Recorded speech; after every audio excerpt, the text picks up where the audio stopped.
Kiai Haji Hasyim Asy'ari memberikan fatwa tidak boleh ikut-ikutan masuk ke gereja.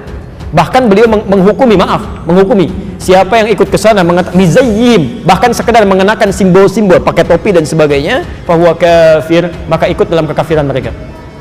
Man tasyabaha biqaumin fahuwa minhum. Itu keluar fatwa. Ya. Hati-hati Bapak Ibu sekalian, hati-hati ya. Ini tidak mudah. Nah, yang jadi persoalan sekarang, kok bisa sekarang semakin berkembang? Ya.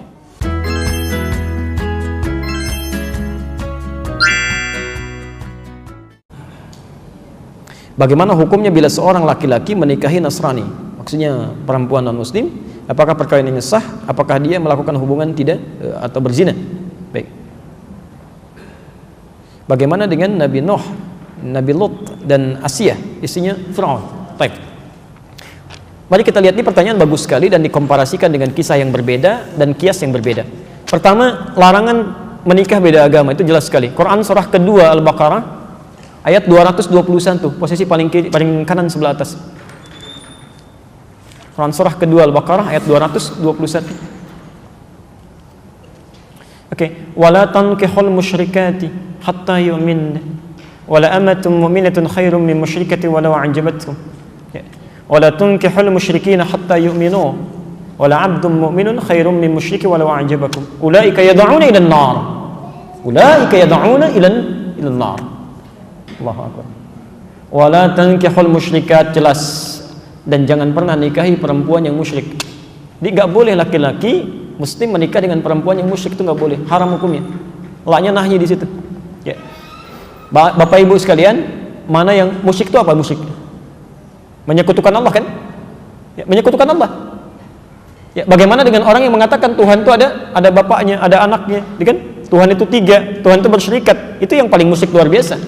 Itu kezaliman terbesar. Inna syirka la zulmun azim, kan? Makanya kata Ibnu Abbas, tidak ada kemusyrikan paling besar, kezaliman paling besar di samping yang mengatakan Tuhan punya anak. Oke. Jadi kita langsung bisa jawab saja bahwa seseorang yang menikah dia dalam keadaan muslim, sudah tahu dalam keadaan muslim, kan? Kemudian dia menikahi hal yang dilarang di Quran, maka hukumnya maksiat. Di pernikahannya dipandang sebagai pernikahan yang maksiat, hubungannya masuk dalam kategori zina sepanjang dia tidak bertobat dan kembali kepada Allah Subhanahu wa taala. Dan fasakh hukumnya, kalau diketahui dia harus dipisahkan. Ya. Kalau perempuan, hati-hati, bahasa Qurannya wala tunkihu, jangan dinikahkan. Artinya kalau ada anak perempuan menikah dengan non muslim, kemudian terjadi pernikahan, bahkan bapaknya yang menikahkan, misal atau ridha saja, itu bukan cuma anaknya yang dosa, orang tuanya ikut dosa. Ikut dosa. Karena beban dari perempuan itu yang menikahkan walinya. Jelas ya? Itu walinya, hati-hati ya, hati-hati. Adapun kasus dengan Nabi Nuh itu berbeda, lain halnya. Ya, beda. Anda harus bedakan antara muslim dengan muslimah yang bermaksiat. Lain gitu kan? Ya. Nabi Nuh dalam keadaan muslim, dia berislam dengan baik, dalam keadaan sebelumnya sudah berumah tangga. Ya, diangkat mendapat hidayah, diangkat ditetapkan sebagai seorang rasul. Ya. Sama, Nabi Muhammad SAW itu kan hanif sebelumnya. Khadijah juga demikian. Ketika Nabi Muhammad diangkat sebagai seorang rasul, ditetapkan, ngajak istrinya kan berdakwah. Itu sudah berumah tangga, sudah hanif sebelumnya. Maka diajak mau ikut. Nabi Ibrahim ketika menemukan Allah, tadinya kan mencari, lihat matahari, lihat bulan, lihat sana sini, kan? Sampai menemukan Allah, diajak istrinya beriman. Nabi Nuh juga dalam keadaan demikian, mendapatkan risalah, beriman, diajak istrinya. Ya? Ketika tidak mau dia beriman, bahkan anaknya tidak mau, Quran turun mengatakan innahu laysa min ahlik, dia bukan keluargamu. Selesai. Pisah di situ. Tapi berarti dakwah berjalan. Ya. Sama dengan Asiyah kan? Asiyah dengan Fir'aun sudah berumah tangga sebelumnya. Ya, ketika Musa diutus didakwahi, Asiyahnya beriman, Fir'aunnya tidak. Ya kan? Cuma dia menyembunyikan imannya untuk berdakwah kan? Dia ajak dan sebagainya. Ya, itu poinnya. Itu poinnya. Tapi kalau misalnya seseorang sudah beriman sebelumnya, sudah muslim, ya, dan dalam keadaan belum menikah, tidak boleh menikah dengan pasangan yang bukan muslim atau tidak seiman. Dosa hukumnya. Dan bahkan, maaf bahasa Qurannya, ulaika yad'una ilan nar, nanti banyak madaratnya yang mengajak pada neraka.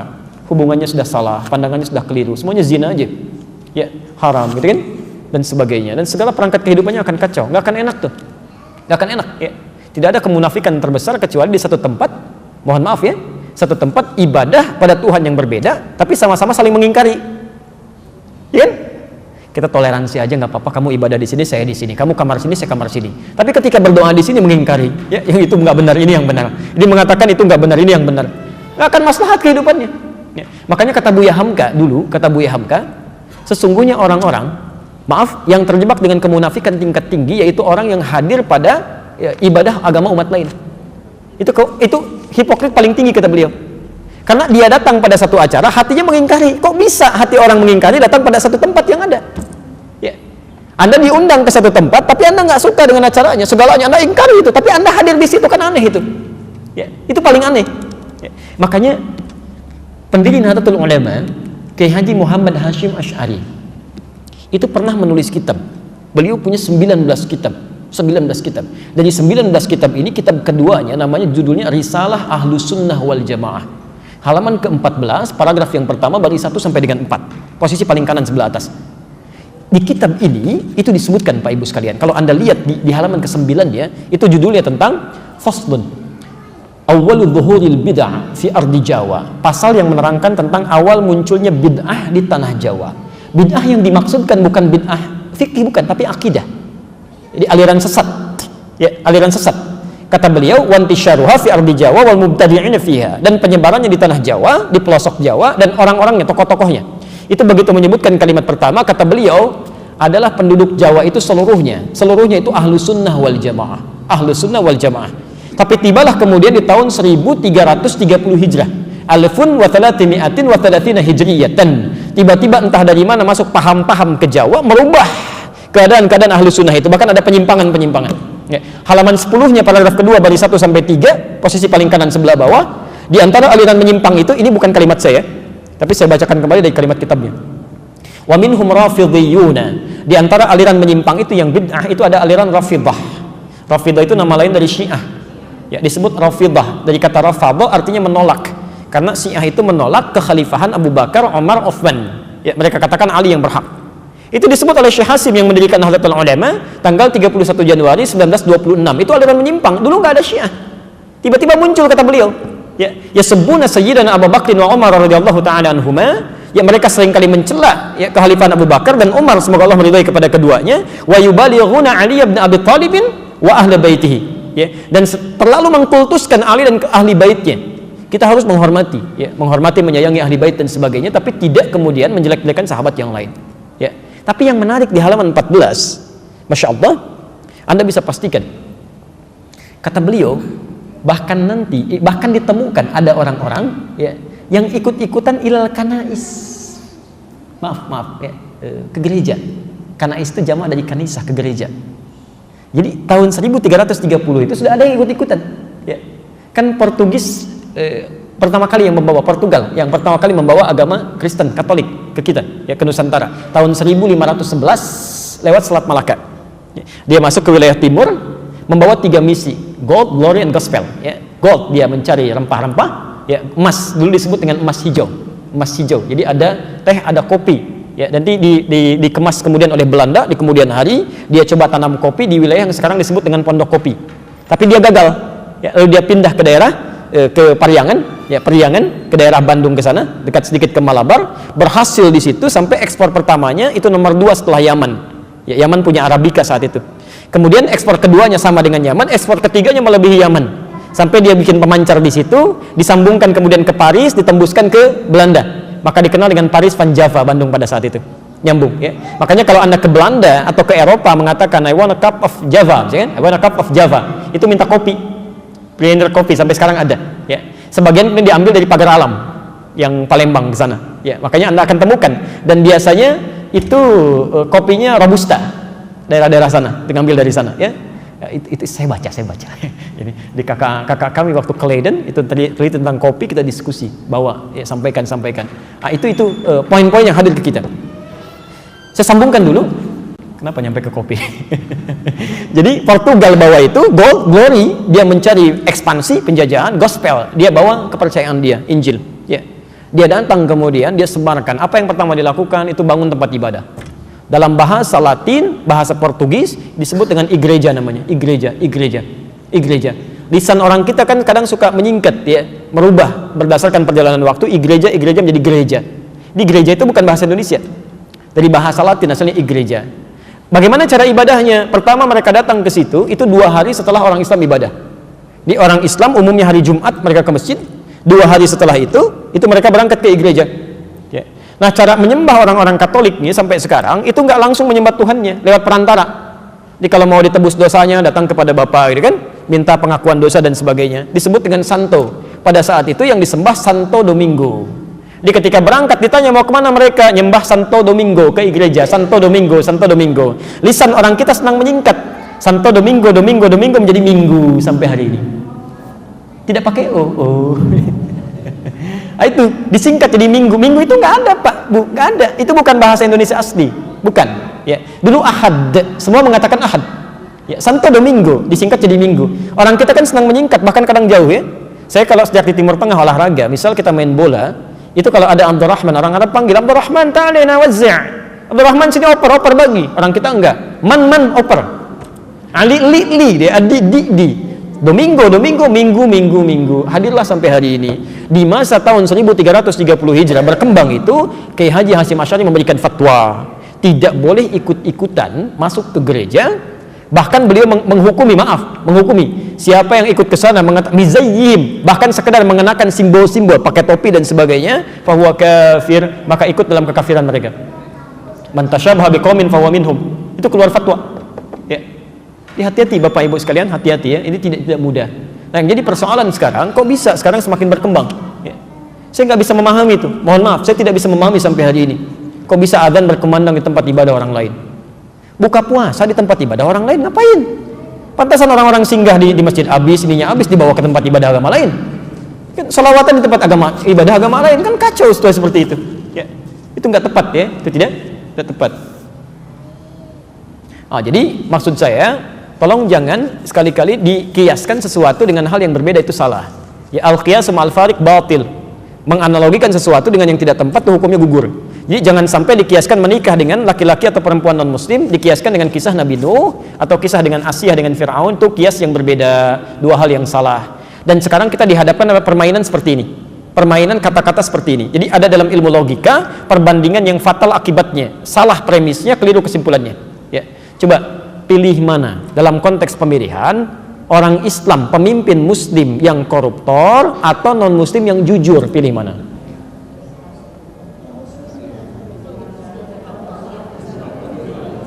Kan pelan-pelan itu nggak ada jawabannya karena pertanyaannya salah. Pertanyaan yang keliru melahirkan jawaban yang salah. Kalau Anda ingin membandingkan sesuatu dalam kaidah ilmu logika, itu harus apple to apple, harus sama. Jadi kalau Anda bandingkan orang Islam yang jujur bandingkan dengan non-muslim yang jujur, fair itu. Tapi kalau Anda bandingkan misalnya orang Islam yang koruptor bandingkan juga dengan non-muslim yang koruptor, ya harus sama. Coba ibu deh ya, atau bapak, coba bandingkan, pilih mana, terasi Subang atau apel Malang, mana yang enak? Nggak nyambung terasi dengan terasi, apa dengan apel, itu baru fair. Nah sekarang kita pikiran diacak tuh, lebih baik non-muslim yang nggak dapat hidayah tapi jujur dibandingkan dengan orang Islam yang koruptor. Emang semua orang Islam koruptor? Silahkan cek mana yang baik, kok itu penyesatan logika, itu salahnya fatal di situ. Ya. Kecuali kalau perbandingannya sama, misal muslim yang koruptor dibandingkan dengan non-muslim yang koruptor, pilih mana? Jangan dipilih, dua-duanya salah. Dua-duanya keliru, cari yang baik ya. Cari yang baik. Oke, Bapak Ibu sekalian, saya kira ini waktunya sudah mendekat kepada asar ya. Supaya ada siap-siap, saya juga mesti agak kembali ini. Jadi barangkali pertanyaan-pertanyaan yang belum kita jawab, insya Allah barangkali bisa di pertemuan berikutnya, saya coba simpan dulu. Mohon izin menyampaikan beberapa informasi. Yang pertama, Bapak Ibu sekalian, mohon maaf sebelumnya bahwa kajian kita itu tidak hanya membahas materi, tapi juga mengevaluasi jangan-jangan hal yang kita bahas justru menimpa diri kita sendiri. Karena itu dalam kajian Tazkiyatun Nafas ini selalu harus disertai dengan muhasabah. Ketika pulang ke rumah coba cek, jangan-jangan penyakit iri hati itu menerpa kita, ya? Bagaimana kita mengobatinya? Lihat keluarga dulu, jangan melihat orang lain, itu tidak baik, ya? Itu satu. Yang kedua, sebentar lagi kita akan masuk pada Dzulhijjah. Ada amalan-amalan spesial di situ, bahkan keutamaannya melebihi Ramadan dalam beberapa hal. Saya mohon jangan ditinggalkan, terutama tanggal 1 sampai tanggal 10 Dzulhijjah. Nanti insya Allah kami sedang merintis dakwah supaya lebih terjangkau dengan media. Ya. Kita sedang membuat sekarang disebut dengan kita namakan Akhir TV. Akhir TV. Nanti malam ini ada Tazkiyatun Nafas juga live itu ya. Di Akhyar TV bisa via Android juga atau di handphone smartphone Anda. Bisa dilihat secara langsung kalau koneksi internetnya bagus. Akhyar TV pakai KH ya. Akhyar TV. Akhyar.tv. Ya. Dan setiap hari Kamis, ya, malam Jumat, ba'da maghrib dan ba'da isya, kita itu adakan live untuk kajian tentang tuntunan Idul Adha, tuntunan Dzulhijjah dalam Al-Quran dan Sunnah. Adapun bagi Anda yang sekiranya belum bisa mendapatkan materi-materi catatan, nanti insya Allah mohon kalau nanti ada yang ke Bekasi, saya nanti titipkan buku ya. Nanti tolong bisa dibagikan dengan teman-teman yang biasa ta'lim atau di masjid ini juga untuk perpustakaannya ya. Nanti kami titipkan. Di situ ada panduan untuk bisa mempelajari keutamaan-keutamaan bulan Dzulhijjah. Kalau ingin lihat kajiannya di malam Kamis ya ba'da Jumat, dan besok juga pagi insya Allah ada live sekitar jam 9 ya untuk ibu kalau ingin lihat materi fikih salat, sifat salat Nabi SAW ya. Kami kira itu yang kami sampaikan. Insya Allah kita berjumpa lagi kesempatan yang akan datang. Saya pesankan jika ada yang benar dari uraian kami itu dari Allah dan Rasulnya, silakan diamalkan. Tapi kalau ada yang keliru mohon saya diingatkan. Saya boleh minta ya, boleh memohon permohonan saya. Tidak ada manusia yang sempurna. Kalau Bapak Ibu mendapati ada kekeliruan dalam uraian kami, tolong segera diingatkan. Sampaikan supaya saya bisa koreksi. Termasuk Anda boleh mau marah, mau mencela, mau macam-macam, langsung aja ke saya, kan? Kemudian luruskan supaya kita bisa merubah itu. Ya, Pak Ibu, saya juga mohon doa. Ada kolega kami di kalangan Ustadz juga, itu diuji oleh Allah dengan kanker lidah. Kena kanker lidahnya. Orang kanker di hati macam ini di lidah. Ya. Orang mulai bicara kenapa? Ternyata salah satunya yang menjadi sebab, tapi jangan dicela ya, itu nggak bagus. Salah satunya diungkapkan bahwa seringkali, wallahu alam apakah faktorin atau bukan, tapi sebagian orang mengatakan ini seringkali mencela orang. Ini dalam ceramahnya cela ini, cela itu dan sebagainya, padahal yang tidak wajar, pada yang tidak boleh dicela gitu ya. Karena itu kalau Anda melihat saya menyampaikan sesuatu yang tidak tepat, silakan luruskan, sampaikan dan doakan, dan mudah-mudahan kita bisa lebih baik. Tinggalkan pendapat saya yang keliru, ambil pendapat ustaz-ustaz lain lebih baik dalam kehidupan kita. Subhanakallahumma bihamdika asyhadu an la ilaha illa anta astaghfiruka wa atubu ilaik. Wa akhiru da'wana alhamdulillahirabbil alamin. Allahu minkum. Assalamualaikum warahmatullahi wabarakatuh.